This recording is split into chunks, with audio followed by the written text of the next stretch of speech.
काही readymade dress घेतल्यानंतर त्याचे शोल्डर खूप मोठे असतात, तर ते कसे कमी करायचे किंवा कशा पद्धतीने तुम्ही कमी करता ते आम्हाला प्लीज तुमच्याकडे काही ट्रिक्स असेल किंवा कोणती मेथड तुम्ही वापरता ते प्लीज आम्हाला या ठिकाणी सांगा ना. तर आजच्या व्हिडिओमध्ये तुम्ही बघू शकता हा ड्रेस मी घातल्यानंतर तुम्हाला लगेच अंदाज आला असेल की किती या ठिकाणी मोठा दिसतो.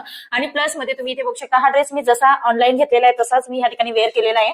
त्याला कुठेही फिटिंग वगैरे केलेली नाहीये. याचे शोल्डर बघा खूप खाली येत आहे माझं, तर माझे शोल्डर इथपर्यंत आहे आणि हे शोल्डर डायरेक्ट खाली जात आहे.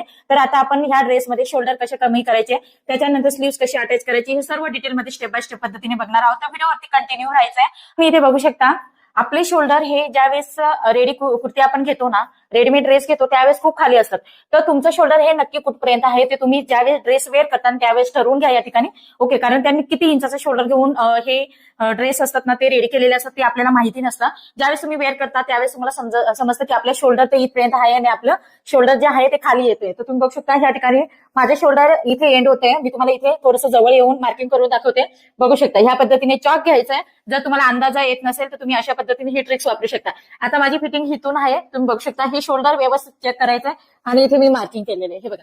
इथून मी इथपर्यंत बघा हा जवळजवळ 1 इंचाचं शोल्डर माझं जास्त होतं. 1 इंचाचं शोल्डर मी इथे कट करणार आहे, परंतु हा फक्त फ्रंट साईडला आपण कट करणार आहोत. ओके, आता बॅक साईडला तुम्ही बघू शकता बॅक साईडला आपला शोल्डर इथे जास्त होतोय का, तर नाही.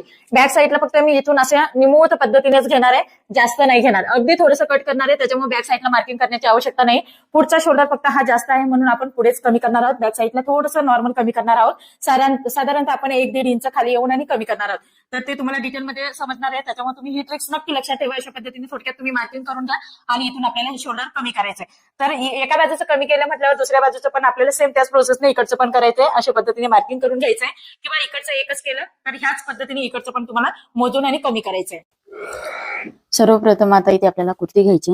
कुर्ती घेतल्यानंतर आपल्याला जी कुर्तीची स्लीव्ज आहे ती आपल्याला कुर्तीपासून वेगळी करायची, म्हणजे शिलाई काढून घ्यायची आपल्याला. इथे पूर्ण आपल्याला शिलाई काढून आणि त्याच्यानंतर शोल्डर हे कमी करायचे. हे बघा या पद्धतीने आपल्याला मी आधी शिलाई या ठिकाणी काढून घेत आहे. तुम्हाला सुद्धा ह्याच पद्धतीने काढून घ्यायची आणि दोन्ही बाजूची आपल्याला ही काढून घ्यायची, पूर्ण मोकळी करायची. आपल्याला इथे शॉर्टकट मध्ये घ्यायचं नाहीये. तर हे बघा या पद्धतीने वर्क केलेले ते सुद्धा इथे काढावं लागणार आहे आपल्याला आणि फायनल शिलाई पण काढून घेतलेली आहे. अशा पद्धतीने मी हे काढून घेतलेले आहे. आता आपल्याला इथे शोल्डर कमी करायचं आहे. बघा स्लीव्ह मोकळी झालेली आहे. आता इथे आपल्याला काय करायचं, आपण नक्की शोल्डर हे किती कमी करायचे ते डिसाईड करायचंय. तुमचं शोल्डर हे किती जास्त होतंय, तर मी इथे तुम्हाला अंगावरती मार्किंग करून दाखवलं होतं त्या पद्धतीने इथे कमी करणार आहे. बघा या पद्धतीने साधारणतः 1.5 इंच असं मी कमी करणार आहे. मार्किंग करून घेते. एका बाजूला मार्किंग केलं ना तर आपल्याला कुर्ती फोल्ड करून घ्यायची आधी आणि मग दोन्ही साईडचं इक्वल मध्ये कमी करायचं, म्हणजे जेणेकरून दोन्ही साईडचं व्यवस्थित इक्वल मध्ये होणार आहे. बघा या पद्धतीने बरोबर पकडा आणि त्याच्यानंतर आपल्याला एकसारखं करून घ्यायचंय चारही भाग आपले.